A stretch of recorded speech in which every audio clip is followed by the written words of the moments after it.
എൻ്റെ പ്രണയം ഭാഗം 16. ഹായ്, ഞാനാണ് കാർത്തിക. ഇന്നലത്തെ ഒറ്റ എപ്പിസോഡ് കൊണ്ട് എനിക്ക് മനസ്സിലായി ഒരുപാട് പേര് എന്നെ ഇഷ്ടപ്പെടുന്നുണ്ടെന്നും എൻ്റെ കഥയെ ഇഷ്ടപ്പെടുന്നുണ്ടെന്നും. പിണങ്ങി പോവില്ല കേട്ടോ. ഞാൻ ശരിക്കും ആദ്യം വിചാരിച്ചത് നിരഞ്ജനും ഇതളും തമ്മിലുള്ള പ്രണയം ഇങ്ങനെ പോട്ടെ എന്നാണ് വിചാരിച്ചത്. പക്ഷേ പിന്നീട് ആലോചിച്ചപ്പോൾ ഇതിനകത്ത് പ്രത്യേകതകളൊന്നുമില്ലല്ലോ. അവർ തമ്മിൽ ഇഷ്ടമാണ്, സ്വാഭാവികമായിട്ടും അവരുടെ വീട്ടുകാർക്കും ഇഷ്ടമാവും, വിവാഹം കഴിക്കും. പക്ഷേ അതിലെന്താ ഉള്ളത്? കുറച്ച് അവരുടെ പ്രണയം മാത്രമല്ലേ ഉള്ളൂ. ഒരു പ്രത്യേകതകളും ഇല്ലാതെ പോയി കഴിഞ്ഞാൽ ഈ സ്റ്റോറി സാധാരണ ഒരു സിമ്പിളായിട്ടുള്ള ഒരു പ്രണയകഥയായി പോകുമെന്ന് തോന്നി. പക്ഷേ അങ്ങനെ ആലോചിച്ചപ്പോഴാണ് എന്തുകൊണ്ട് നായകനെ ഒന്ന് മാറ്റിക്കൂടാന്ന് ചിന്തിച്ചു. ഹരി, അവളോടുള്ള പ്രണയം പറയാതെ മനസ്സിൽ ഒളിപ്പിച്ച ഹരിരുദ്രദേവ്. അങ്ങനെയാണ് ഞാൻ ഈ കഥയിലെ നായകനെ മാറ്റി ഹരിയെ കൊണ്ടുവന്നത്. പറയാതെ പോയ ആ പ്രണയം, അതിൻ്റെ തീവ്രത, എത്രമാത്രം താൻ അവളെ സ്നേഹിക്കുന്നുണ്ടെന്ന് പറയാതെ അവളെ അറിയിക്കാൻ ശ്രമിക്കുന്ന ഹരിയുടെ പ്രണയമായിരിക്കും എൻ്റെ പ്രണയം. നിങ്ങൾക്ക് ഇഷ്ടപ്പെടും, കേട്ടു നോക്കൂ. നിരഞ്ജനേക്കാൾ കൂടുതൽ നിങ്ങൾ ഹരിയെ സ്നേഹിക്കും, എനിക്കുറപ്പുണ്ട്. അതുകൊണ്ട് പിണങ്ങിപ്പോവാതെ സ്റ്റോറി കേൾക്കുക. ഇന്നലത്തെ കമൻസിലൂടെ തന്നെ മനസ്സിലായി എല്ലാവരും എത്രമാത്രം സ്റ്റോറി ഇഷ്ടപ്പെടുന്നുണ്ടെന്ന്. അതുകൊണ്ട് നിങ്ങളെ നിരാശരാക്കില്ല ഞാൻ, ഉറപ്പായിട്ടും. അപ്പോൾ പോകാം. എൻ്റെ പ്രണയം. മോള് ചെല്ല് തരുണിൻ്റെ അടുത്തേക്ക്, മുത്തശ്ശി ഐറയോട് പറഞ്ഞു. വേണ്ട മുത്തശ്ശി, ഞാൻ ഇവിടെയാണ് എൻ്റെ പൊന്നുവിൻ്റെ ഒപ്പം എന്ന് പറഞ്ഞ് പൊന്നുവിൻ്റെ അടുത്ത് തന്നെ അവൾ കിടന്നു. ബാക്കിയുള്ളവരും കിടന്നു. ആ 4 പേരുടെയും സൗഹൃദം കണ്ട് മുത്തശ്ശിയുടെ കണ്ണ് നിറഞ്ഞു. മുത്തശ്ശി വീണ്ടും കുറച്ച് വർഷങ്ങൾക്ക് മുമ്പുള്ള ഓർമ്മയിലേക്ക് പോയി. തൻ്റെ മടിയിൽ കിടന്ന് ഓരോ വിശേഷങ്ങൾ പറയുന്ന കൊച്ചുമകളെ കേട്ടിരിക്കുകയായിരുന്നു മുത്തശ്ശി. എന്നും രാത്രി വിളിച്ച് മുത്തശ്ശിയോട് സംസാരിച്ച് വിശേഷങ്ങളെല്ലാം പറയാറുണ്ട്. ദിവസത്തെ മുഴുവൻ വിശേഷങ്ങളും പറഞ്ഞു കേൾപ്പിച്ചാണ് അവൾ മുത്തശ്ശിയുടെ ഫോൺ വയ്ക്കാറ്. എന്നാലും നേരിട്ട് കാണുമ്പോൾ വീണ്ടും അതെല്ലാം അവൾ പറയുന്നത് ഒരു ശീലമാണ്. പൊന്നുവും മുത്തശ്ശിയും വിശേഷങ്ങൾ പറഞ്ഞുകൊണ്ടിരിക്കുമ്പോഴാണ് വാതിലിൽ മുട്ട് കേൾക്കുന്നത്. പൊന്നു ചെന്ന് വാതിൽ തുറന്നപ്പോൾ മുന്നിൽ നിൽക്കുന്ന ചിറ്റയെയും അമ്മയെയും കണ്ടു. അല്ല, ഈ വാതിലടിച്ചിട്ട് സംസാരിക്കാൻ മാത്രം നിങ്ങൾക്ക് എന്താ ഉള്ളത്? സാധാരണ കൂട്ടുകാർ തമ്മിൽ എന്തെങ്കിലും ഉടായ്പ പരിപാടികൾ ഒപ്പിക്കാൻ വേണ്ടിയാണ് ഇങ്ങനെ വാതിലടച്ചിട്ടിരിക്കുന്നത്. മുത്തശ്ശിയും കൊച്ചുമോളും തമ്മിൽ എന്താ ഇവിടെ പരിപാടി? അങ്ങനെ വല്ല പരിപാടിയും ഉണ്ടോ? എൻ്റെ പൊന്നോ, ഞാൻ എൻ്റെ മുത്തശ്ശിക്കുട്ടിയോട് വിശേഷങ്ങളൊക്കെ പറയായിരുന്നു. ഇവിടുത്തെ വിശേഷങ്ങളെല്ലാം മുത്തശ്ശിയും പറഞ്ഞു. അങ്ങനെ ഇരിക്കുകയായിരുന്നു ഞങ്ങൾ. എന്നാലേ വിശേഷങ്ങളൊക്കെ പിന്നെ പറയാം എന്ന് പറഞ്ഞ് പൊന്നുവിൻ്റെ അമ്മ മുത്തശ്ശിയെയും അവളെയും വിളിച്ചു. മുത്തശ്ശിക്ക് 67 വയസ്സേ ആയിട്ടുള്ളൂ. ആരോഗ്യ പ്രശ്നങ്ങളൊന്നുമില്ല. കാണാനും സുന്ദരിയാണ് മുത്തശ്ശി. മുത്തശ്ശിയുടെ കൈ പിടിച്ച് ഡൈനിങ് റൂമിലേക്ക് ചെന്നു. അവിടെ ഇലയിട്ട് സദ്യ വിളമ്പിയിരിക്കുന്നുണ്ട്. എല്ലാവരും ഇരുന്നു. മുത്തശ്ശിയുടെ അടുത്ത് തന്നെ പൊന്നുവും ഇരിക്കുന്നുണ്ട്. ഇവർക്ക് 2 പേർക്കും രഹസ്യം പറച്ചിൽ കൂടുന്നുണ്ട്, തരുൺ പറഞ്ഞു. ആ ഉണ്ട്, ചില പല കാര്യങ്ങളും ഞാൻ അറിയുന്നുണ്ട്, മുത്തശ്ശി തരുണിനെ നോക്കി പറഞ്ഞതും തരുൺ പെട്ടെന്ന് പൊന്നുവിൻ്റെ മുഖത്തേക്ക് നോക്കി. ഐറയുടെ കാര്യം മുത്തശ്ശിയോട് പറഞ്ഞിട്ടുണ്ടോ എന്നുള്ള രീതിയിലുള്ള നോട്ടമാണ്. എന്നാൽ അത് മൈൻഡ് ചെയ്യാതെ പൊന്നു ഭക്ഷണം കഴിച്ചു. എന്നാൽ പൊന്നു സകല കാര്യങ്ങളും പറഞ്ഞിട്ടുണ്ട്. രേവതി, ഇവൻ്റെ പഠനം കഴിയുമ്പോൾ നമുക്ക് ഇവനെ പിടിച്ച് കെട്ടിക്കാല്ലേ? നിങ്ങൾക്ക് സഹായത്തിന് ആളാകുമല്ലോ, മുത്തശ്ശി തരുണിനെ നോക്കിക്കൊണ്ട് പറഞ്ഞു. എൻ്റെ അമ്മേ, വെറുതെ എന്തിനാ ആ കുട്ടിയുടെ പ്രാക്ക് ഞാൻ വാങ്ങി വയ്ക്കുന്നത്? ഇവൻ ഇപ്പോഴേ കല്യാണം കഴിക്കണ്ട. ഒരു 35 വയസ്സൊക്കെ ആയിട്ട് വിവാഹം കഴിച്ചാൽ മതി. ആദ്യം ഇവൻ്റെ കുട്ടിക്കളി മാറട്ടെ. തരുണിൻ്റെ അച്ഛൻ പറഞ്ഞത് കേട്ടതും അവിടെ ഒരു ചിരിയായിരുന്നു. അത് കേട്ട് പൊന്നു അവൻ്റെ മുഖത്തേക്ക് നോക്കി. വല്ല കാര്യം ഉണ്ടായിരുന്നോ എന്നുള്ള രീതിയിൽ ചോദിച്ചു. കാറ്റഴിച്ചു വിട്ട ബലൂൺ പോലെ തരുൺ ഇരുന്നു. പിന്നെ ഒന്നും മിണ്ടാതെ ഇരുന്ന് ഭക്ഷണം കഴിച്ചു. അന്ന് വൈകിട്ട് മുത്തശ്ശിയുടെ ഒപ്പം തന്നെ പൊന്നു അമ്പലത്തിലേക്ക് പോയി. ചോറ്റാനിക്കര അമ്മയുടെ മുന്നിൽ നിന്ന് മനസ്സറിഞ്ഞ് പ്രാർത്ഥിച്ചു. അവിടെ നിന്നും ഇറങ്ങിയപ്പോഴാണ് കരുണാകരൻ മാഷി കാണുന്നത്. മാഷു മുത്തച്ഛ, അവൾ വിളിച്ചുകൊണ്ട് ചെന്നു. അവൾ എപ്പോഴും അങ്ങനെയാ വിളിക്കാറ്. മുത്തശ്ശിയുടെ പഴയ പ്രണയകാലം പറഞ്ഞപ്പോൾ അതിലെ നായകൻ കരുണാകരൻ മുത്തശ്ശനാണെന്ന് അവൾ മനസ്സിലാക്കിയെടുക്കുകയായിരുന്നു. പിന്നീട് മുത്തശ്ശിയോട് ചോദിച്ചപ്പോൾ മുത്തശ്ശിയും അത് സമ്മതിക്കുകയും ചെയ്തു. ഒരു ദിവസം അവൾ ചെന്ന് മാഷു മുത്തച്ഛനോട് ചോദിക്കുകയും ചെയ്തു, ഞങ്ങളുടെ മുത്തച്ഛൻ മരിച്ചപ്പോൾ എന്തുകൊണ്ടാ മാഷു മുത്തച്ഛൻ മുത്തശ്ശിയെ വിവാഹം കഴിക്കാതിരുന്നത്? മാഷു മുത്തച്ഛൻ്റെ പേരിൽ ഒരുപാട് ഞങ്ങളുടെ മുത്തശ്ശൻ ഉപദ്രവിച്ചിട്ടുണ്ട്. അതെല്ലാം സഹിച്ചില്ലേ? എന്നിട്ടും എന്തുകൊണ്ടാ നല്ലൊരു ജീവിതവും സന്തോഷവും എൻ്റെ മുത്തശ്ശിക്ക് കൊടുക്കാതെ പോയത്? അവൾ ചോദിച്ചു. ആരു പറഞ്ഞു മോളെ? ഞാൻ എത്ര തവണ എൻ്റെ മനസ്സിൽ തട്ടി ഞാൻ ചെന്ന് വിളിച്ചതാണ്. എൻ്റെ കൂടെ പോരുന്നോ? വേണമെങ്കിൽ നമുക്കിടയിൽ ഇനി മറ്റു കുഞ്ഞുങ്ങളൊന്നും ഉണ്ടാവില്ല എന്നും ഈ 4 മക്കളെയും ഞാൻ എൻ്റെ മക്കളെ പോലെ നോക്കാമെന്നും പറഞ്ഞു. പക്ഷേ മോളുടെ മുത്തശ്ശി സമ്മതിക്കുന്നുണ്ടായിരുന്നില്ല. അധ്യാപികയല്ലേ, കുട്ടികളുടെയും മറ്റ് അധ്യാപകരുടെയും മുന്നിൽ നാണക്കേടാകും എന്നൊക്കെ തോന്നിയിട്ടുണ്ടാവും. എന്താണെന്ന് ഇപ്പോഴും വ്യക്തമല്ല മോളെ. അതുകൊണ്ട് നിർബന്ധിക്കാനും പോയില്ല ഞാൻ. ഇപ്പോൾ എനിക്ക് കാണുകയും സംസാരിക്കുകയും ഇങ്ങനെ അത്യാവശ്യ ഘട്ടങ്ങളിൽ ഓടിച്ചെല്ലുകയും ചെയ്യാമല്ലോ. ഞാൻ ഒരുപാട് നിർബന്ധിച്ചിരുന്നെങ്കിൽ ഒരുപക്ഷെ ഈ സൗഹൃദം തന്നെ ഞങ്ങളുടെ ഇല്ലാതാകുമായിരുന്നു. ഇപ്പോൾ എൻ്റെ കൂടെ ജീവിക്കുന്നില്ല എന്നല്ലേ ഉള്ളൂ, പക്ഷേ എൻ്റെ കൺമുന്നിലുണ്ട്. ഈ ജന്മം ഇങ്ങനെ പോകാനായിരിക്കും ചോറ്റാനിക്കര അമ്മയുടെ ആഗ്രഹം. അതുപോലെ തന്നെ നടക്കട്ടെ, മുത്തശ്ശൻ പറഞ്ഞു. അത് അവളുടെ മനസ്സിൽ ഒരുപാട് തട്ടിയിരുന്നു. പിന്നീട് അവൾ അതിനെപ്പറ്റി സംസാരിച്ചിട്ടുമില്ല. അന്ന് മുത്തശ്ശിയെ കെട്ടിപ്പിടിച്ച് അവൾ കിടന്നുറങ്ങി. പിറ്റേ ദിവസം രാവിലെ നിരഞ്ജൻ വരുമെന്ന് അറിയാവുന്നത് കൊണ്ട് നേരത്തെ എഴുന്നേറ്റു. മുത്തശ്ശിക്ക് കാര്യം മനസ്സിലായി. മുത്തശ്ശിയും അവളും കൂടി അമ്പലത്തിലേക്ക് പോകാൻ നിന്നപ്പോഴാണ് ബാക്കി എല്ലാവരും റെഡിയായി വന്നത്. എല്ലാവരും കൂടി പോയാൽ ഞാൻ എങ്ങനെയാ മുത്തശ്ശി സംസാരിക്കുന്നേ? അവൾ ചോദിച്ചു. എന്തിനാ ഇത്രമാത്രം സംസാരിക്കാൻ? നിങ്ങൾ എന്നും കാണുന്നവരല്ലേ. അതുകൊണ്ട് ഇന്ന് ഒരുപാട് സംസാരിക്കണ്ട, മറ്റുള്ളവർക്ക് സംശയത്തിനിടം കൊടുക്കണ്ട, മുത്തശ്ശി പറഞ്ഞു. അത് ശരിയാണെന്ന് അവൾക്കും തോന്നി. അവൾ അമ്പലത്തിൽ ചെല്ലുമ്പോഴേക്കും കണ്ടു തരുണിനോട് സംസാരിച്ച് നിൽക്കുന്ന നിരഞ്ജനെ. ഒരു കോഫി ബ്രൗൺ ഷർട്ടും അതിൻ്റെ കരയുള്ള മുണ്ടുമാണ് ഉടുത്തിരിക്കുന്നത്. തരുണിൻ്റെ ഒപ്പം തന്നെ അമ്പലത്തിലേക്ക് കയറുമ്പോൾ ഷർട്ടൂരി ഒരു കസവിൻ്റെ മുണ്ടെടുത്ത് ദേഹത്തിട്ടിട്ടുണ്ട്. മുത്തശ്ശിയുടെ കൈപിടിച്ച് നടന്ന പൊന്നുവിനെ നിരഞ്ജൻ കണ്ടു. മുത്തശ്ശിയും പൊന്നുവും നിരഞ്ജനെയും കണ്ടു. അവൻ മുത്തശ്ശിയുടെ അടുത്തേക്ക് വന്ന് സംസാരിച്ചു. അമ്പലത്തിനടുത്ത് ആയതുകൊണ്ടും അവിടെയുള്ള എല്ലാ ക്ഷേത്ര ജീവനക്കാരെ അറിയാവുന്നതുകൊണ്ടും പെട്ടെന്ന് ദേവി നടയിൽ കയറി തൊഴാനും സാധിച്ചു. അമ്പലത്തിൽ നിന്നും ഇറങ്ങിയ നിരഞ്ജനെ മുത്തശ്ശി വീട്ടിലേക്ക് വിളിക്കുകയും വീട്ടിൽ വന്ന് ഭക്ഷണം കഴിച്ച് ഉച്ചഭക്ഷണവും കഴിച്ചതിന് ശേഷമാണ് നിരഞ്ജനെ തിരിച്ചുവിട്ടത്. മുത്തശ്ശിയുടെ കൂടെ തന്നെയായിരുന്നു പൊന്നു കൂടുതലും ഉണ്ടായിരുന്നത്. നിരഞ്ജനെ തരുൺ വിളിച്ചുകൊണ്ട് അവിടെയുള്ള സ്ഥലങ്ങളെല്ലാം കാണിക്കാൻ വേണ്ടി കൊണ്ടുപോയി. രാത്രി കുറച്ചു നേരം കൂടി പൊന്നു നിരഞ്ജനുമായി ഫോണിൽ സംസാരിക്കും. പിന്നെ മുത്തശ്ശിയെ കെട്ടിപ്പിടിച്ച് ഉറങ്ങി. അങ്ങനെ അവർ തിരിച്ച് വീട്ടിലെത്തി. പിറ്റേ ദിവസം മുതൽ സ്കൂളിൽ പോയി തുടങ്ങണം. രാവിലെ നേരത്തെ എഴുന്നേറ്റ് മോർണിംഗ് ക്ലാസ്സിന് വേണ്ടി പോകും. അപ്പോഴും നിരഞ്ജനെ കാണാറുണ്ട്. തിരിച്ച് സ്കൂൾ വിട്ട് വീട്ടിൽ വന്ന് കഴിയുമ്പോൾ നേരെ ഫ്രഷായി ചായയും കുടിച്ച് 4 പേരും ട്യൂഷൻ സെൻറ്ററിലേക്ക് പോകും. ട്യൂഷൻ സെൻറ്ററിൽ ചെന്ന് കഴിഞ്ഞാൽ നിരഞ്ജൻ പിന്നെ അവളെ കണ്ട പരിചയം പോലും കാണിക്കില്ല. അവിടെ അവൻ നല്ലൊരു അധ്യാപകൻ മാത്രമായിരിക്കും. പൊന്നുവും അതുപോലെ തന്നെയാണ്. അവനോടുള്ള പ്രണയമൊന്നും ആ ക്ലാസ് റൂമിൽ അവൻ കാണിക്കാറില്ല. തിരിച്ച് വീട്ടിൽ വരുമ്പോഴും പഠനവും കാര്യങ്ങളുമായി അവളും അവളുടെ കൂട്ടുകാരും തിരക്കിലാണ്. രാത്രി നിരഞ്ജൻ വിളിക്കുമ്പോൾ കുറച്ചു നേരം സംസാരിക്കും. അതിനു മുമ്പ് മുത്തശ്ശിയെ വിളിച്ച് സംസാരിച്ചിട്ടുണ്ടാവും. ആ ദിവസത്തെ വിശേഷങ്ങളെല്ലാം മുത്തശ്ശിയെ പറഞ്ഞ് കേൾപ്പിക്കും.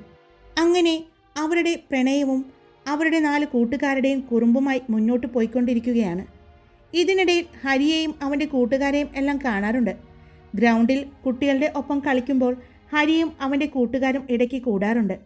ഹരിയുടെ നോട്ടം ഇതളിനെയാണെന്ന് ബാക്കി എല്ലാവർക്കും മനസ്സിലാകുന്നുണ്ടായിരുന്നു. എന്നാൽ നിരഞ്ജൻ മാത്രം തലയിൽ കയറിയ പൊന്നുവിന് അത് മനസ്സിലാക്കാൻ സാധിച്ചില്ല.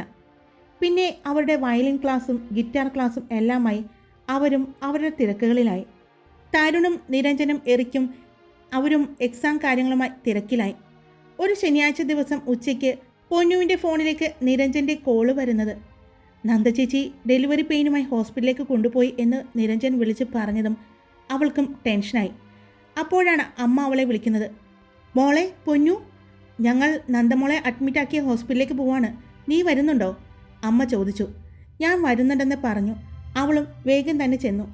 ഹോസ്പിറ്റലിൽ ചെന്നപ്പോഴേ കണ്ടു ലേബർ റൂമിന് മുന്നിൽ ടെൻഷനോടെ നിൽക്കുന്ന റോഷൻ ചേട്ടനെയും വീട്ടുകാരെയും. കുറച്ചു മാറി നിരഞ്ജൻ ചേട്ടനും വീട്ടുകാരും ടെൻഷനോടെ നിൽക്കുന്നുണ്ട്. നിരഞ്ജൻ അവളുടെ മുഖത്തേക്ക് നോക്കി. ആ മുഖത്തെ ടെൻഷനും പേടിയും എല്ലാം അവൾ കാണുന്നുണ്ടായിരുന്നു. എന്ത് പറഞ്ഞ് ആശ്വസിപ്പിക്കണം എന്നറിയില്ലായിരുന്നു. ഒന്ന് അടുത്തു ചേർന്ന് നിൽക്കണമെന്ന് തോന്നി. അവൾ നിരഞ്ജൻ്റെ അടുത്തേക്ക് ചെന്നു. അവൻ അവളെ നോക്കി. എന്തു പറ്റി? അവൾ പതിയെ ചോദിച്ചു. ചെറിയൊരു കോംപ്ലിക്കേഷൻ ഉണ്ടെന്ന് ഡോക്ടർ പറഞ്ഞു. അത് കേട്ടതും അവളുടെ നെഞ്ചിടിപ്പ് കൂടി. അപ്പോഴാണ് അവൾ റോഷൻ ചേട്ടനെ നോക്കുന്നത്. ആള് സങ്കടത്തിലാണ്. കരഞ്ഞിട്ടുണ്ടെന്ന് മനസ്സിലായി. ഒന്നും ഉണ്ടാവില്ല, അവൾ കയ്യിൽ പതിയെ പിടിച്ചുകൊണ്ട് പറഞ്ഞു. അപ്പോഴേക്കും തരുണും എറിക്കും അങ്ങോട്ട് വന്നു. ബ്ലഡ് അറേഞ്ച് ചെയ്തിട്ടുണ്ട്, അവർ പറഞ്ഞു. 1.5 മണിക്കൂർ നേരമുള്ള ടെൻഷൻ പിടിച്ച ആ നിമിഷത്തിന് വിരാമമിട്ടുകൊണ്ട് ഡോക്ടർ ലേബർ റൂമിൻ്റെ വാതിൽ തുറന്നു. ഒരു നേഴ്സ് ഒരു ആൺകുഞ്ഞിനെയും കൊണ്ട് പുറത്തേക്ക് വന്നു. എല്ലാവരും കുഞ്ഞിനെ കണ്ട് സന്തോഷമായി. അമ്മയ്ക്കും കുഞ്ഞിനും ഒരു കുഴപ്പമില്ല, സുഖമായിട്ടിരിക്കുന്നു ആള് എന്ന് പറഞ്ഞ് കേട്ടപ്പോഴാണ് എല്ലാവർക്കും ആശ്വാസമായത്. നിരഞ്ജൻ്റെ മുഖത്തെ സന്തോഷം കണ്ട് പൊന്നുവിനും ഒത്തിരി സന്തോഷമായി. പിന്നീട് കുറച്ച് ദിവസം ഹോസ്പിറ്റലും കാര്യങ്ങളുമായി നിരഞ്ജൻ ചേട്ടൻ തിരക്കിലായിരുന്നു. എങ്കിലും രാത്രിയുള്ള ആ വിളി അവൻ മുടക്കാറില്ലായിരുന്നു.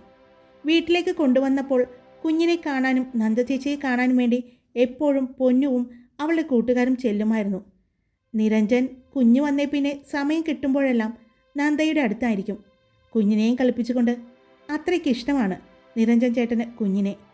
അമ്മാവനായില്ലേ, ആ ഒരു സന്തോഷമാണ്. അങ്ങനെ ക്രിസ്മസ് വെക്കേഷൻ നല്ല രീതിയിൽ തന്നെ അവർ ആഘോഷിച്ചു. എറിക്കിൻ്റെയും ഐറയുടെയും വീട്ടിലായിരുന്നു ക്രിസ്മസ് ആഘോഷം. അതെല്ലാം കഴിഞ്ഞപ്പോൾ പിന്നെ ഫൈനൽ എക്സാമിൻ്റെ ടൈം ടേബിൾ കിട്ടിയതും എന്നുമുള്ളതുപോലെ പൊന്നു ടെൻഷനായി.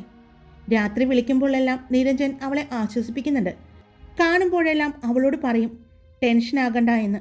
നന്നായി തന്നെ അവൻ ട്യൂഷൻ ക്ലാസ്സിൽ വെച്ച് പറഞ്ഞു കൊടുക്കും. മനസ്സിലാവാത്ത പാഠഭാഗങ്ങൾ അവളോട് പ്രത്യേകം വിളിച്ച് ചോദിക്കാനും പറഞ്ഞിട്ടുണ്ട്. സംശയങ്ങൾ എന്തെങ്കിലും ഉണ്ടെങ്കിൽ രാത്രി അവൻ ഫോണിലൂടെ തന്നെ അവൾക്ക് പറഞ്ഞു കൊടുക്കുമായിരുന്നു. അങ്ങനെ എക്സാം ദിവസങ്ങളിൽ പ്രത്യേകം നിരഞ്ജൻ ഉറക്കമൊഴിച്ച് അവൾക്ക് ഫോണിലൂടെ തന്നെ പ്രത്യേകം ഇമ്പോർട്ടൻ്റ് ആയ കാര്യങ്ങളെല്ലാം പറഞ്ഞു കൊടുത്തു. അങ്ങനെ എക്സാം നല്ല രീതിയിൽ തന്നെ ഫോർ ദ പീപ്പിൾ എഴുതി. പിന്നെ നീണ്ടൊരു വെക്കേഷനായിരുന്നു. ആ വെക്കേഷൻ സമയത്തും ഫോർ ദ പീപ്പിൾ ഗ്രൗണ്ടിൽ അവരുടെ കൂട്ടുകാരുടെ ഒപ്പം തന്നെ കൂടി. ഇടയ്ക്ക് ഹരിയുടെയും കൂട്ടുകാരുടെയും ഒപ്പം മനക്കലെ പറമ്പിലേക്കും കൊണ്ടുപോയി. അവിടെയെല്ലാം ഹരിക്കും കൂട്ടുകാർക്കും കാണിച്ചു കൊടുക്കുകയും ചെയ്തു. അവരുടെ കൂടെ അവിടെ ഇരുന്ന് സംസാരിക്കുകയും ചെയ്തു. മനക്കിലുള്ള കുളത്തിലും മറ്റും കുട്ടികളുമായി മീൻ പിടിക്കലും അവിടെയുള്ള ആമ്പല് പറിക്കലും എല്ലാമായി അവർ നടന്നു. പിന്നെ വീട്ടിൽ നിന്നും അമ്മമാർ ഉണ്ടാക്കി തരുന്ന പല പലഹാരങ്ങളും അവരുടെ കയ്യിലുണ്ടാകും. അതും കുട്ടികൾക്കും ഹരിക്കും ഗ്യാങ്ങിനും പങ്കിട്ട് കൊടുക്കും. അവരുടെ കൂടെ നല്ലൊരു സൗഹൃദം അവർ ഉണ്ടാക്കിയെടുത്തു. എന്നാൽ തരുണും എറിക്കിനും നിരഞ്ജനും എക്സാം ചൂടിലായിരുന്നു. അതിൻ്റെ ഇടയ്ക്ക് നിരഞ്ജൻ്റെ അച്ഛന് ഒരു വയ്യായ്ക വന്നതോടുകൂടി അദ്ദേഹം വല്ലപ്പോഴുമാക്കി സൂപ്പർ മാർക്കറ്റിലേക്കുള്ള പോക്ക്. അതിൽ പിന്നെ സൂപ്പർ മാർക്കറ്റിലെ കാര്യങ്ങളും നിരഞ്ജൻ്റെ കയ്യിലായിരുന്നു. അതിനിടയിൽ അവരുടെ ചെറിയ ചെറിയ പ്രണയ നിമിഷങ്ങളുമായി അവർ മുന്നോട്ട് പോയിക്കൊണ്ടിരുന്നു. വിഷുവിന് എല്ലാവരും കൂടി പൊന്നുവിൻ്റെ വീട്ടിലാണ് കൂടിയത്. അന്ന് നിരഞ്ജൻ്റെ വീട്ടിൽ നിന്നും എല്ലാവരും വന്നിട്ടുണ്ടായിരുന്നു. നന്ദയും കുഞ്ഞും എത്തി. കുഞ്ഞിനിപ്പോൾ 5 മാസം കഴിഞ്ഞു. പൊന്നുവും കൂട്ടരും കുഞ്ഞിനെ എടുത്ത് കളിപ്പിക്കലും കൂട്ടുകാരുടെ ഒപ്പം മനക്കിലെ പറമ്പിലും ഗ്രൗണ്ടിലും ഹരിയുടെ കൂട്ടുകാരുമായി ഒപ്പം കളിക്കലുമായി അവരുടെ വെക്കേഷൻ കാലവും നന്നായി ആഘോഷിച്ചു. അതിനിടയ്ക്ക് നിരഞ്ജൻ്റെ കുഞ്ഞു കുഞ്ഞു നോട്ടവും അവളെക്കൊണ്ടുള്ള പാട്ടുപാടിക്കലും ഒരു ചേർത്ത് പിടുത്തവും നെറ്റിയിൽ ഒരു ചുംബനവും മാത്രമായി അവരുടെ പ്രണയം കടന്നുപോയിക്കൊണ്ടിരുന്നു. എക്സാം റിസൾട്ട് വന്നപ്പോൾ 90% മുകളിൽ മാർക്കോടെ പൊന്നും കൂട്ടുകാരും വിജയിച്ചു. എന്നാൽ പൂജയ്ക്ക് 70% മാർക്കേ ഉണ്ടായിരുന്നുള്ളൂ. നല്ല മാർക്കുണ്ടായത് കൊണ്ട് തന്നെ അവർക്ക് തരുണും നിരഞ്ജനും എല്ലാം പഠിക്കുന്ന കോളേജിൽ അഡ്മിഷൻ കിട്ടി. ബി.എഡിനാണ് അവർ തിരഞ്ഞെടുത്തത്. അവർ തരുണിൻ്റെയും എറിക്കിൻ്റെയും സഹോദരിമാരാണെന്ന് അറിഞ്ഞുകൊണ്ട് വലിയ ബുദ്ധിമുട്ട് അവർക്ക് ആ കോളേജ് കാലഘട്ടത്തിൽ ഉണ്ടായിരുന്നില്ല. പിന്നെ അവിടെ ഹരിയും കൂട്ടുകാരും ഉണ്ടായിരുന്നത് കൊണ്ട് കോളേജ് കാലഘട്ടം നന്നായി അവർ ആസ്വദിച്ചു. പിണക്കങ്ങളും ഇണക്കങ്ങളുമായി നിരഞ്ജനും പൊന്നുവും അവരുടെ പ്രണയം മുന്നോട്ട് പോയിക്കൊണ്ടിരുന്നു. ഓണം, ക്രിസ്മസ് എല്ലാം വീട്ടുകാർ ഒരുമിച്ച് ആഘോഷിച്ചു. കോളേജിലെ ഓണം സെലിബ്രേഷനെല്ലാം അവരുടെ ജീവിതത്തിലെ മറക്കാനാവാത്ത ഓർമ്മകളായി. നല്ല ഓർമ്മകൾ സമ്മാനിച്ചുകൊണ്ട് ത്രിമൂർത്തികൾ അവരുടെ പഠനം പൂർത്തിയാക്കി കോളേജിൽ നിന്നും ഇറങ്ങുകയാണ്. പൂജയുടെ അച്ഛന് സിറ്റിയിലെ നമ്പർ 1 കോളേജിൽ ഒരു ഷെയർ ഹോൾഡർ ആയിരുന്നു. അവിടെ പൂജയ്ക്ക് അഡ്മിഷൻ കിട്ടുമായിരുന്നെങ്കിലും മാർക്ക് കുറവാണെങ്കിലും പൂജയും ആ കോളേജിൽ തന്നെ അവളുടെ അച്ഛൻ്റെ സ്വാധീനത്തിൽ അഡ്മിഷൻ മേടിച്ചു. അച്ഛന് ഷെയറുള്ള കോളേജിൽ ചേരാൻ അവൾ തയ്യാറായിരുന്നില്ല. നിരഞ്ജൻ പഠിക്കുന്ന കോളേജിൽ തന്നെ ചേരണമെന്നുള്ള വാശിയിൽ അവൾ അങ്ങോട്ട് പോവുകയായിരുന്നു. അവിടെയും പൊന്നുവിനും കൂട്ടുകാർക്ക് പണികൾ കൊടുത്തും അതിനിരട്ടി പണി തിരിച്ചു വാങ്ങിയും പൂജയും കൂട്ടുകാരും നടന്നു. നിരഞ്ജനും മറ്റുമുള്ളപ്പോൾ ഒരുപാടൊന്നും ഫോർ ദ പീപ്പിളിനോട് പൂജ എതിർക്കില്ലായിരുന്നു. എന്നാൽ ത്രിമൂർത്തികൾ അവിടെ നിന്ന് പടിയിറങ്ങിയതും അവൾക്ക് ലൈസൻസ് കിട്ടിയതുപോലെ ആയിരുന്നു. എന്നാൽ അവളുടെ കൊമ്പൊടിക്കാൻ അവിടെ ഹരിയും കൂട്ടുകാരും ഫോർ ദ പീപ്പിളിനോട് കൂടെ തന്നെ ഉണ്ടായിരുന്നു. ഇതിനിടയ്ക്ക് ഒരിക്കൽ പൊന്നുവിന് പനി കാരണം കുറച്ച് ദിവസം കോളേജിൽ വന്നില്ല.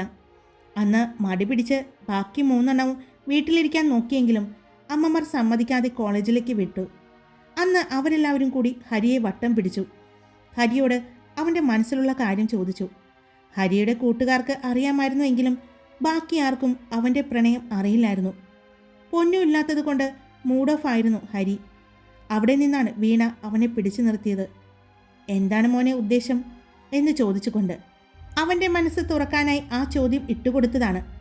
ആദ്യം കുറേ പറഞ്ഞു ഒഴിവാക്കാൻ നോക്കിയെങ്കിലും പിന്നീട് ഹരി പൊന്നുവിനോടുള്ള ഇഷ്ടം തുറന്നു പറഞ്ഞു. ഹരി രുദ്രദേവ് എന്ന ഹരിക്ക് എത്രമാത്രം പൊന്നുവിന് ഇഷ്ടമാണെന്ന് അന്ന് വാണിയും ശ്രദ്ധയും ഐറയും മനസ്സിലാക്കുന്നത്. പക്ഷേ അവളോട് താൻ തന്നെ അത് പറയുമെന്നും ഒരു കാരണവശാലും നിങ്ങൾ പറയരുതെന്നും പറഞ്ഞ് ഹരി വാണിയോടും ശ്രദ്ധയോടും ഐറയോടും വാക്ക് വാങ്ങിയിരുന്നു. അതിൻ്റെ പേരിൽ അവർ കുറേ അവൻ്റെ ക്യാഷ് ക്യാൻറ്റീനിൽ പൊട്ടിച്ചു. ഇടയ്ക്ക് പൊന്നുവിനോട് പറയുമെന്ന് ഭീഷണിപ്പെടുത്തി അവർ കാര്യങ്ങൾ സാധിച്ചു കൊണ്ടിരുന്നു. അവർക്കും ഹരി ഇഷ്ടമായിരുന്നു. നിരഞ്ജനും പൊന്നുവും തമ്മിലുള്ള പ്രണയമൊന്നും അവർക്കറിയില്ലായിരുന്നു. എന്നാൽ ഹരി പൊന്നുവിനെ നോക്കുമ്പോൾ അവൻ്റെ കണ്ണുകളിൽ കാണുന്ന ആ തിളക്കം അവർക്കറിയാമായിരുന്നു.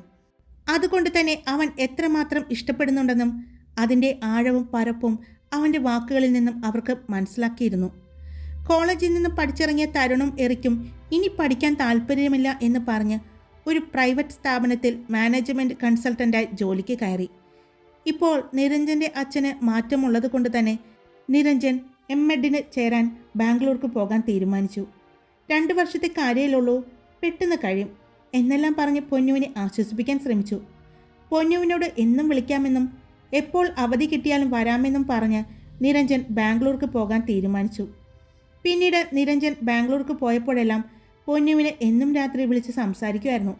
പൊന്നുവും കൂട്ടുകാരും അവരുടെ കോളേജ് ലൈഫ് അടിച്ചു പൊളിച്ചു.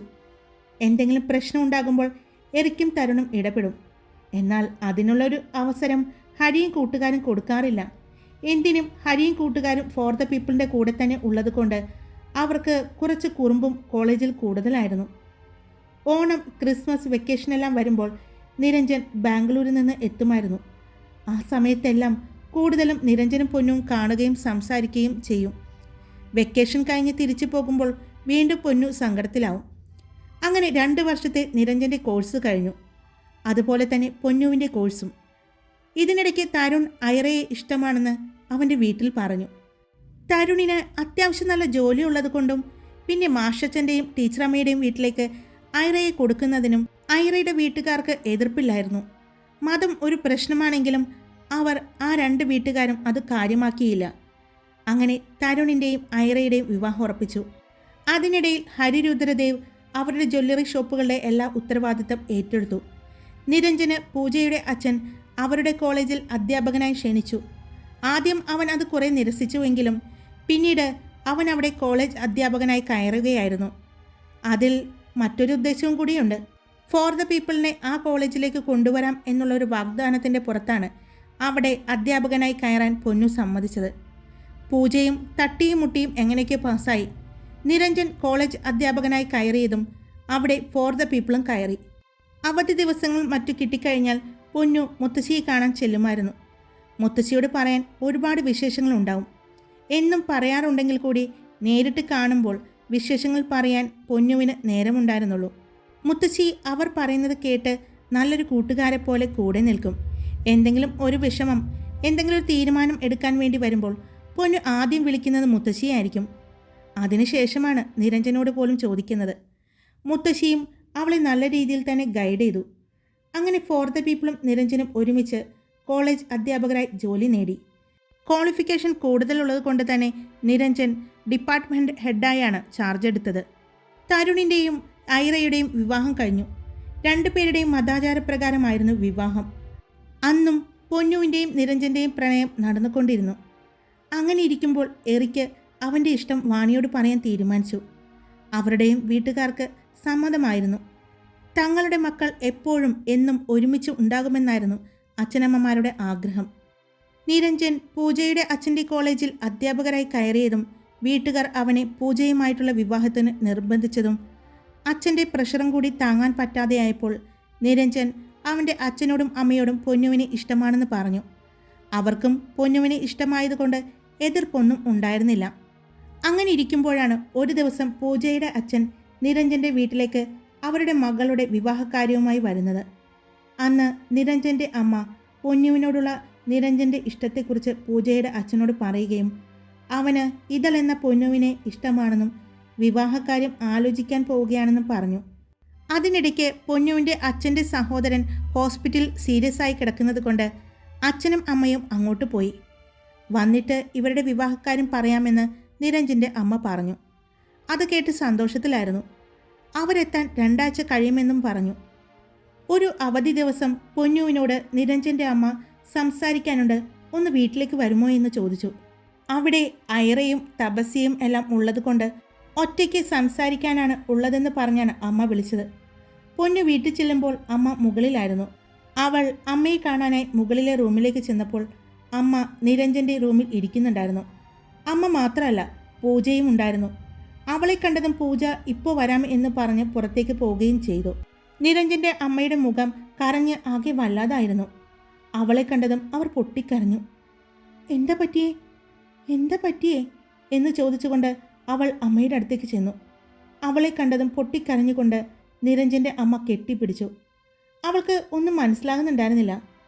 പൂജ അവിടെ ഉണ്ടായതുകൊണ്ട് അമ്മയെ എന്തെങ്കിലും പറഞ്ഞോ എന്നായിരുന്നു അവളുടെ മനസ്സിലെ ടെൻഷൻ മുഴുവനും.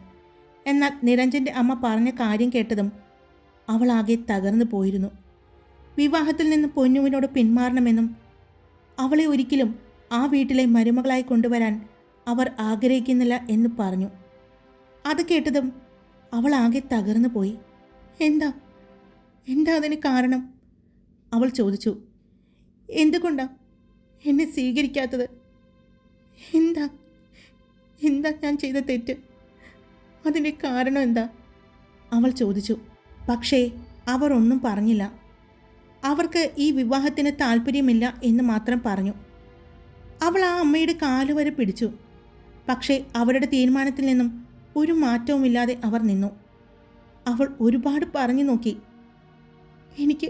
എനിക്ക് നിരഞ്ജൻ ചേട്ടനില്ലാതെ ജീവിക്കാൻ പറ്റില്ല എന്നെല്ലാം അവൾ കരഞ്ഞു പറഞ്ഞു. നിരഞ്ജൻ ഇനി നിന്നെ വിവാഹം കഴിച്ചാൽ ഞാൻ ആത്മഹത്യ ചെയ്യും എന്ന് പൊന്നുവിനോട് നിരഞ്ജൻ്റെ അമ്മ പറഞ്ഞു. പൊന്നു ആ അമ്മയുടെ കാലിൽ പിടിച്ചു.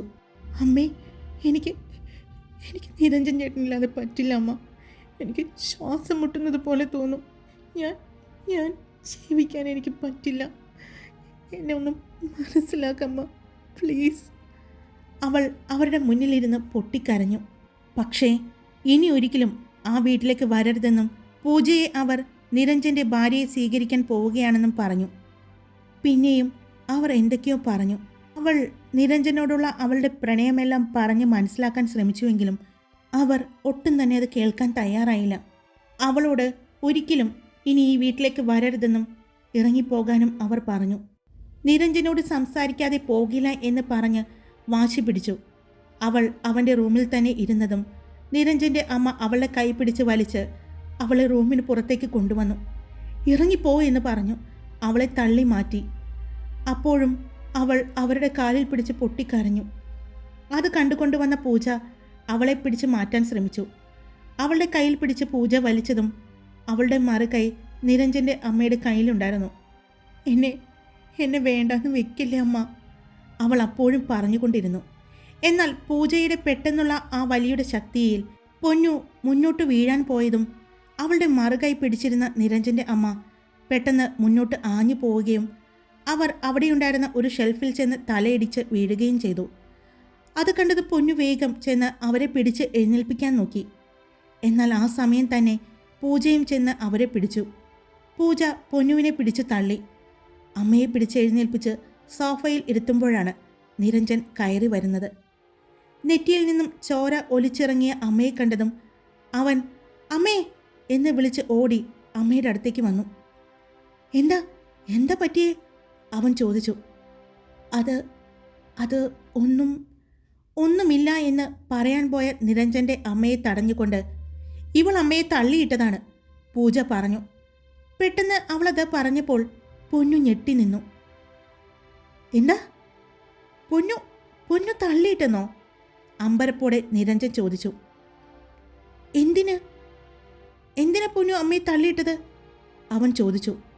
അവൾ പെട്ടെന്നുള്ള പൂജയുടെ പറച്ചിലിൽ പേടിച്ച് തറഞ്ഞു നിൽക്കുകയായിരുന്നു. ഞാനല്ല എന്നവൾ പറയുന്നുണ്ട്.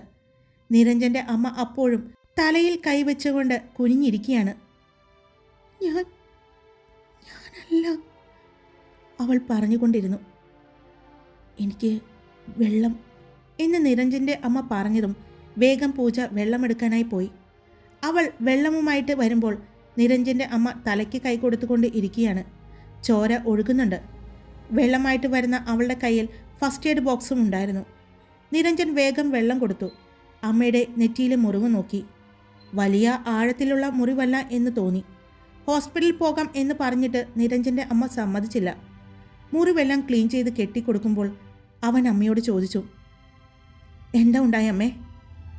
അമ്മ മുഖമുയർത്തി പൊന്നുവിനെ നോക്കി. പേടിച്ച് ഭിത്തിയിൽ ചാരി നിൽക്കുന്ന അവളെ അവർ ഒന്ന് നോക്കി. എന്താ ഉണ്ടായേ? പറയേ, നിരഞ്ജൻ ചോദിച്ചതും അമ്മയും പൊന്നുവും ഒന്നും മിണ്ടാതെ നിന്നു. നിരഞ്ജൻ പൂജയോട് ചോദിച്ചു, എന്താ ഉണ്ടായേ? അത് അമ്മ ഇന്ന് ഒരു ജോത്സ്യനെ കാണാൻ പോയി. നിങ്ങളുടെ രണ്ടുപേരുടെയും ജാതകം തമ്മിൽ ചേരില്ല എന്നും വിവാഹം കഴിച്ചാൽ നിരഞ്ജന് ആപത്ത് സംഭവിക്കും എന്നും വരെ പറഞ്ഞു. അതുകൊണ്ട് അമ്മ പൊന്നുവിനെ വിളിച്ച് നിരഞ്ജനുമായിട്ടുള്ള ബന്ധത്തിൽ നിന്നും പിന്മാറണമെന്ന് പറഞ്ഞു. അമ്മ അവളെ കാലുവരെ പിടിച്ചു. പക്ഷേ അപ്പോൾ പൊന്നു അമ്മയെ തള്ളിയിട്ടതാണ്, പൂജ പറഞ്ഞു. അവൾ പറഞ്ഞ ആ ഞെട്ടലിൽ അമ്മയും പൊന്നും ഒരുപോലെ പൂജയെ നോക്കി. അമ്മ നിരഞ്ജനുമായിട്ടുള്ള വിവാഹത്തിൽ നിന്നും അവളോട് ഒഴിയാൻ പറഞ്ഞപ്പോൾ ആ ദേഷ്യത്തിന് അമ്മയെ പിടിച്ച് തള്ളി. ഞാൻ ഓടി വരുമ്പോഴേക്കും അവൾ അമ്മയെ തള്ളിയിടുന്നത് ഞാൻ കണ്ടു, പൂജ പറഞ്ഞു. അപ്പോഴും ഒരു ഞെട്ടലിൽ തന്നെയായിരുന്നു നിരഞ്ജനും പൊന്നുവും നിരഞ്ജൻ്റെ അമ്മയും. ഇല്ല, ഞാൻ ചെയ്തിട്ടില്ല. ഞാൻ അമ്മയെ ഉപദ്രവിച്ചിട്ടില്ല, പൊന്നു പറഞ്ഞു. ഇല്ല, ഞാൻ കണ്ടതാണ്, സത്യമാണ് നിരഞ്ജൻ. വേണമെങ്കിൽ നീ നിന്റെ അമ്മയോട് ചോദിച്ചു നോക്കൂ, പൂജ പറഞ്ഞതും നിരഞ്ജൻ അമ്മയെ നോക്കി. എന്താ ഉണ്ടായ അമ്മ? അത് ചോദിക്കുമ്പോൾ നിരഞ്ജൻ്റെ ശബ്ദത്തിലെ ദേഷ്യം പൊന്നുവും പൂജയും അമ്മയും തിരിച്ചറിഞ്ഞു. ഇവള് പറഞ്ഞത് സത്യമാണോ? നിരഞ്ജൻ ചോദിച്ചതും അമ്മ ഒന്നും മിണ്ടാതെ പൂജയെ നോക്കി, പിന്നെ പൊന്നുവിനെയും. പറ അമ്മ, അമ്മയെ തള്ളിയിട്ടോ പൊന്നു? നിരഞ്ജൻ പൊന്നുവിൻ്റെ മുഖത്തേക്ക് നോക്കിക്കൊണ്ട് അമ്മയോട് ചോദിച്ചു. അതെ അതെ എന്നുള്ള ആ അമ്മയുടെ മറുപടി കേട്ടതും പൊന്നുവും നിരഞ്ജനും ഒരുപോലെ ഞെട്ടി. ഞാൻ പറഞ്ഞില്ലേ നിരഞ്ജൻ, ഞാൻ കണ്ടതാണ്, പൂജ എരിതീയിൽ എണ്ണ ഒഴിക്കുന്നത് പോലെ പറഞ്ഞു. അമ്മ പറഞ്ഞത് കേട്ടതും നിരഞ്ജൻ പൊന്നുവിൻ്റെ അടുത്തേക്ക് ചെന്നു. പൊന്നു പേടിയോടെ ഇല്ല ഇല്ല അവൾ പതിയെ പറഞ്ഞുകൊണ്ട് നിന്നു. പൊന്നു, ഞാൻ കേട്ടത് സത്യമാണോ? നീ അമ്മയെ? ഇല്ല, ഞാനല്ല. അവൾ പറഞ്ഞതും നിരഞ്ജൻ അവളുടെ കവിളിൽ ആഞ്ഞടിച്ചു. അവൻ്റെ മുഖം ദേഷ്യം കൊണ്ട് വിറയ്ക്കുന്നുണ്ടായിരുന്നു. പൊന്നു അവൻ തല്ലിയ ആ ഞെട്ടലിൽ തന്നെ നിന്നു. മോനെ എന്ന് പറഞ്ഞ് അവിടെ നിന്നും എഴുന്നേക്കാൻ പോയ നിരഞ്ജൻ്റെ അമ്മയെ പൂജ അവിടെ തന്നെ പിടിച്ചിരുത്തി. കണ്ണുകൾ കൊണ്ട് വേണ്ട എന്ന് പറഞ്ഞു. അമ്മ, നമ്മുടെ വിവാഹം നടക്കില്ല എന്ന് പറഞ്ഞാൽ ഞാൻ എന്തെങ്കിലും പറഞ്ഞ് സമ്മതിപ്പിക്കില്ലായിരുന്നോ? പക്ഷേ അതിന് നീ അമ്മയെ തള്ളിയിടാനാണോ നോക്കിയത്? എന്തെങ്കിലും സംഭവിച്ചിരുന്നെങ്കിൽ എന്ന് പറഞ്ഞ് നിരഞ്ജൻ അവളെ വീണ്ടും അടിച്ചു. അപ്പോഴേക്കും അങ്ങോട്ട് ഐറ കയറി വന്നു. പൊന്നുവിനെ നിരഞ്ജൻ തല്ലുന്നത് കണ്ടതും അവൾ വേഗം വന്ന് പൊന്നുവിനെ പിടിച്ചു മാറ്റി. എന്താ ഈ കാണിക്കുന്നേ? അവൾ ചോദിച്ചു. കൂട്ടുകാരിയോട് തന്നെ ചോദിക്ക്, എന്തിനാ എൻ്റെ അമ്മയെ തള്ളിയിട്ട് കൊല്ലാൻ നോക്കിയതെന്ന്. നിരഞ്ജൻ്റെ വായിൽ നിന്നും അത് കേട്ടതും പൊന്നു ഞെട്ടി അവനെ നോക്കി. ഞാനങ്ങനെ ചെയ്തിട്ടില്ല. ഞാനങ്ങനെ ചെയ്യുമെന്ന് നീരവേട്ടന് തോന്നുന്നുണ്ടോ? അവൾ അവൻ്റെ അടുത്ത് വന്നുകൊണ്ട് ചോദിച്ചു. പിന്നെ ഞാൻ വന്നപ്പോൾ കണ്ടതെന്താണ്? എൻ്റെ അമ്മ പറഞ്ഞതെന്താണ്? എൻ്റെ അമ്മയെ ഞാൻ പറഞ്ഞ് മനസ്സിലാക്കില്ലായിരുന്നു പൊന്നു. പക്ഷേ ഇത് ഞാൻ ക്ഷമിക്കില്ല നിന്നോട്. ഇത്രയും വർഷം എന്നെ സ്നേഹിച്ച് കൂടെ ഉണ്ടായിട്ട് ഞാനങ്ങനെ ചെയ്യുമെന്ന് നിങ്ങൾ വിശ്വസിക്കുന്നുണ്ടോ? ഒരിക്കലും ഒരിക്കലും ഞാൻ അങ്ങനെ ചെയ്തിട്ടില്ല. മതി, നിർത്ത്. ഇനി നീ സംസാരിക്കണ്ട. ഇന്നത്തെ കൊണ്ട് ഞാനും നീയും തമ്മിലുള്ള ബന്ധം ഇവിടെ അവസാനിക്കുകയാണ്. എന്നെ വിവാഹം കഴിക്കാൻ പറ്റില്ല എന്ന് പറഞ്ഞത് കൊണ്ടല്ലേ നീ എൻ്റെ അമ്മയെ ഉപദ്രവിച്ചത്? ഇനി വിവാഹം കഴിച്ചാലും ഇങ്ങനെ പല പ്രശ്നങ്ങളും ഉണ്ടാവും. നീ എൻ്റെ അമ്മയെ അന്ന് ഉപദ്രവിക്കില്ല എന്ന് എന്താ ഉറപ്പ്? എനിക്ക് വേറെ ഭാര്യയെ കിട്ടും, പക്ഷേ അമ്മയെ എനിക്ക് വേറെ കിട്ടില്ല. അതുകൊണ്ട് എനിക്ക് നിന്നെ വേണ്ട. ഇനി എൻ്റെ കൺമുന്നിൽ കാണരുത് നിന്നെ. ഇന്നു മുതൽ സകല ബന്ധങ്ങളിവിടെ അവസാനിക്കുകയാണ്. നിരഞ്ജൻ പറഞ്ഞതും പൊന്നു ഞെട്ടി ഒന്ന് പിന്നിലേക്ക് മാറി. എന്നാൽ ഇതെല്ലാം കേട്ട് ഞെട്ടി നിൽക്കായിരുന്നു ഐറ. നിരഞ്ജനും പൊന്നുവും പ്രണയത്തിലായിരുന്നു എന്നറിഞ്ഞ് വിശ്വസിക്കാൻ പറ്റാതെ പൊന്നുവിൻ്റെ അടുത്തേക്ക് ചെന്നു. പൊന്നു, നീയും നിരഞ്ജനും തമ്മിൽ? ഐറ ചോദിച്ചതും ഒരു പൊട്ടിക്കരച്ചിലൂടെ പൊന്നു അവളെ ചേർത്ത് പിടിച്ചു. വിളിച്ചുകൊണ്ട് പോയിക്കൊള്ളണം. ഇനി ഒരു ബന്ധവും പറഞ്ഞ് ആരും ഇങ്ങോട്ട് വരാൻ നിൽക്കണ്ട. നിരഞ്ജൻ പറഞ്ഞതും പെട്ടെന്ന് പൊന്നു ഐറയെ വിട്ട് നിരഞ്ജനെ നോക്കി. ഞാൻ ചേട്ടിൻ്റെ പേരിൽ ഇപ്പോൾ ഇവിടെ നിന്ന് ഇറങ്ങിപ്പോകുന്നത്. 8 വർഷത്തെ നമ്മുടെ പ്രണയമാണ്, വിശ്വാസമാണ് ഇവിടെ തകരുന്നത്. പൊന്നു കരച്ചിലോടെ പറഞ്ഞു. പിന്നെ മുഖം തുടച്ചുകൊണ്ട് നിരഞ്ജൻ്റെ നേരെ വന്നു. പിന്നെ സോഫയിൽ തല കുനിച്ചിരുന്ന നിരഞ്ജൻ്റെ അമ്മയെ നോക്കി, അവിടെ നിൽക്കുന്ന പൂജയെയും. അപ്പോൾ അവളുടെ മനസ്സിലൂടെ കടന്നു പോകുന്നത് തന്നെ വിവാഹം കഴിച്ചാൽ നിരഞ്ജന് ആപത്ത് സംഭവിക്കുമെന്ന് പറഞ്ഞ വാക്കുകളായിരുന്നു. ശരി, എന്നെ വിശ്വസിക്കാത്ത നിങ്ങളുടെ കൂടെ ജീവിക്കാൻ എനിക്കും താല്പര്യമില്ല. ഈ ബന്ധം ഞാനും ഇവിടെ അവസാനിപ്പിക്കുകയാണ്. പക്ഷേ അതിൻ്റെ പേരിൽ ഒരിക്കലും നിങ്ങളും എൻ്റെ ഏട്ടനും തമ്മിലുള്ള സൗഹൃദം, നമ്മുടെ വീട്ടുകാർ തമ്മിലുള്ള സൗഹൃദം ഇല്ലാതാകരുത്. അത് മാത്രമേ ഞാൻ നിങ്ങളോട് ചോദിക്കുന്നുള്ളൂ. മറ്റൊന്നും ഞാൻ നിങ്ങളോട് ചോദിക്കുന്നില്ല. ആ ഉറപ്പ് നിങ്ങളെനിക്ക് തരണം. ഞാൻ നിങ്ങളുടെ കാല് പിടിക്കാം എന്ന് പറഞ്ഞ് പൊന്നു പെട്ടെന്ന് നിരഞ്ജൻ്റെ കാലിലേക്ക് വീണു. നിരഞ്ജൻ കുറച്ചു നേരം കണ്ണുകൾ അടച്ചു നിന്നു. നിരഞ്ജൻ്റെ അമ്മയും മുഖമുയർത്തി അവളെ നോക്കി. മോനെ, അമ്മ വിളിച്ചതും നിരഞ്ജൻ അമ്മയെ നോക്കി. നെറ്റിയിൽ കെട്ടിക്കൊടുത്ത തുണി ചോരയിൽ നനഞ്ഞിരിക്കുന്നത് കണ്ടതും അവന് വീണ്ടും ദേഷ്യം തോന്നി. ശരി, നീ പറഞ്ഞത് ഞാൻ സമ്മതിക്കുന്നു. ഞങ്ങൾ തമ്മിലുള്ള ഫ്രണ്ട്ഷിപ്പ് ഞാൻ അവസാനിപ്പിക്കില്ല. ഫാമിലികൾ തമ്മിലുള്ള ബന്ധവും ഞാൻ അവസാനിപ്പിക്കില്ല. പക്ഷെ ഞാനും നീയും തമ്മിലുള്ള ബന്ധം അവസാനിക്കുന്നു. നീ എൻ്റെ കൺമുന്നിൽ വരാതെ നോക്കണം. പിന്നെ ഈ നിൽക്കുന്ന പൂജയെ ഏറ്റവും അടുത്ത മുഹൂർത്തത്തിൽ നിരഞ്ജന എന്ന ഞാൻ എൻ്റെ ഭാര്യയായിട്ട് ഈ വീടിൻ്റെ മരുമകളായിട്ട് കൊണ്ടുവരാൻ തീരുമാനിച്ചു. നിരഞ്ജൻ പറഞ്ഞതും പൊന്നു പെട്ടെന്ന് താഴെ നിന്നും എഴുന്നേറ്റു. പുറകിലേക്ക് പോകുന്നത് പോലെ തോന്നിയ അവളെ ഐറ ചേർത്ത് പിടിച്ചു. മതി പൊന്നു, നിന്നെ വിശ്വാസമില്ലാത്തടത്ത് നീ നിൽക്കരുത്. വാ പോകാം എന്നു പറഞ്ഞ് പൊന്നുവിനെയും കൊണ്ട് ഐറ അവിടെ നിന്ന് നടക്കുമ്പോൾ പൊന്നു തളർന്നു വീഴുമെന്ന് തോന്നിയതുകൊണ്ട് ഐറ അവളെ ചേർത്ത് പിടിച്ചിരുന്നു. പടികൾ ഇറങ്ങുന്നതിന് മുമ്പ് തിരിഞ്ഞു നിന്ന ഐറ നിരഞ്ജനെ നോക്കിക്കൊണ്ട് പറഞ്ഞു, ഇത്രയും വർഷം നിങ്ങൾ ഇവളെ സ്നേഹിച്ചു എന്ന് പറയുന്നുണ്ട്. ഞങ്ങൾ ഇതൊന്നും അറിഞ്ഞിട്ടില്ല. പക്ഷേ ഒരു കാര്യം ഞാൻ പറയാം. പണ്ടൊരിക്കൽ നിങ്ങളോട് ഞാൻ പറഞ്ഞിട്ടുണ്ട്, ഇവളെ കെട്ടിയാൽ നിങ്ങളുടെ ജീവിതം നായ നക്കിയെന്ന്. ഇനി നിങ്ങളുടെ ജീവിതം അങ്ങനെയായിരിക്കും. ഞങ്ങളുടെ പൊന്നുവിനെ പോലെ ഒരു പെൺകുട്ടിയെ കിട്ടാൻ നിങ്ങൾക്ക് യോഗമില്ല. അനുഭവിക്കണം നിങ്ങൾ. ഇത്രയും സ്നേഹിച്ച ഇവളെ മനസ്സിലാക്കാതെ പോയ നിങ്ങൾ അനുഭവിക്കുക തന്നെ ചെയ്യും. ഇവളെ ഞങ്ങൾ നോക്കിക്കൊള്ളാം എന്ന് പറഞ്ഞ് പൊന്നുവിനെയും ചേർത്ത് പിടിച്ചുകൊണ്ട് ഐറ അവിടെ നിന്നും ഇറങ്ങി. മനസ്സിൽ ഒരു മുറിവായി നീ അകലെ മറയുമ്പോൾ ഇവിടെ ചെറുകുടിലിൽ ഞാൻ മിഴിനീർ വാർക്കുന്നു.